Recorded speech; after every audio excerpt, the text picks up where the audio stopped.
Zach Brazil in New York Post. Rick, did you kind of agree with Dylan's assessment in terms of you guys didn't handle their zone well and guys making mistakes on defense in terms of not switching right? And we made some good plays in the zone. Zuby missed a foul line jump shot. We missed a wide open three. So I don't think that was as much as our defense. Our defense, when we were up 10, up 8, we had Ruben made a mistake. Ian made no block out. We had bully drives.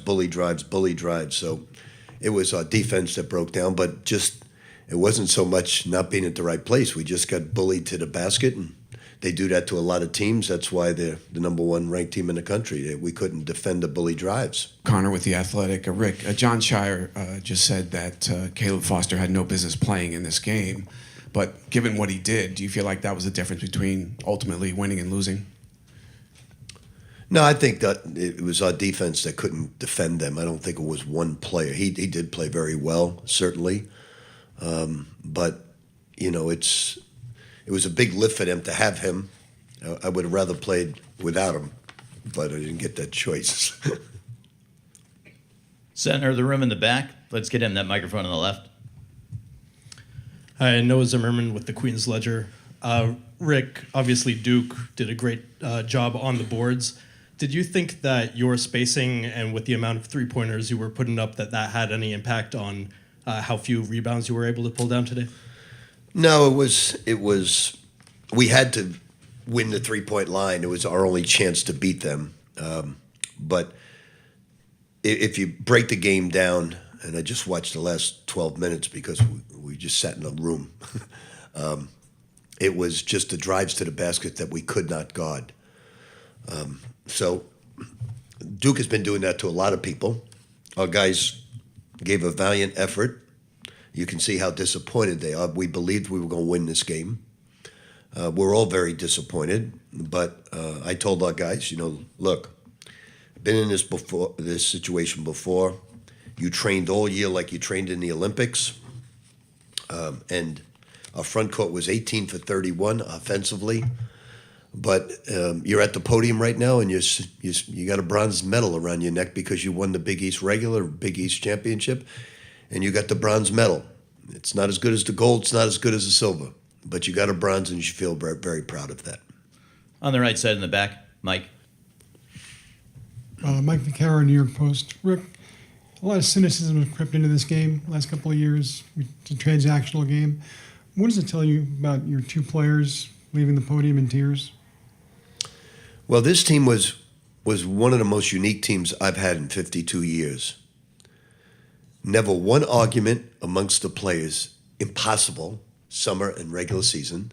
Not one potential fight or somebody getting upset at somebody. I've never seen that in my 52 years, Mike. They were just the greatest kids in the world. They wanted to win so badly. They were willing to do anything to try and win. And I'll never have a team like this again with that type of attitude. I may have some good teams, but never, ever again with this type of attitude and just incredible people. And my heart breaks for them right now. Coach will wrap things up with Roger and then Zach. Up front. Thank you, Josh. Rick, we haven't really heard you talk about plays by name until the Kansas game when you talked about calling power. The way that you wanted it to be executed, what would you have wanted it to look like? Well, we were trying to set a screen, a high screen, and get them to help. They would probably leave Zuby alone. And if we didn't have that, we wanted to go down the lane and find the corners. We did not necessarily want that shot, but that's okay. He had a slight opening, and he had the gumption to take it. So that's not the reason. I never look at offense as a reason you lose. Obviously, they weren't going to give us a three. I always look at defense, and we couldn't guard them to the basket, and that's the reason we lost the game.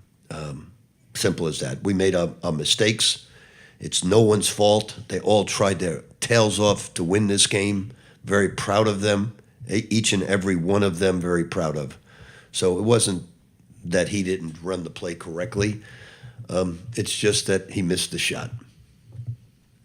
And we'll wrap things up with Zach. Zach Brazil, New York Post. Rick, you have the number one team down 10, and to not finish it off, how hard is this one going to be to get over, especially considering, you know. Like I just explained to you, down 10, bully drive, bully drive, bully drive. I guess what I'm saying, not how they came back, but like with the guys you have, when this was their last game, how hard is this one going to be? It's hard, but I'd like to believe that Duke has come back many times, and they're a great basketball team. We could not defend them. That's why up 10 didn't last. We could not defend them, but we played a great first half. We answered the bell on every punch. And in the second half, we just could not guard certain things that they ran to the basket.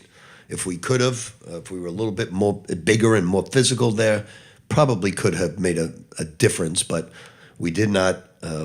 There's no regrets about that. Just great feelings for the team.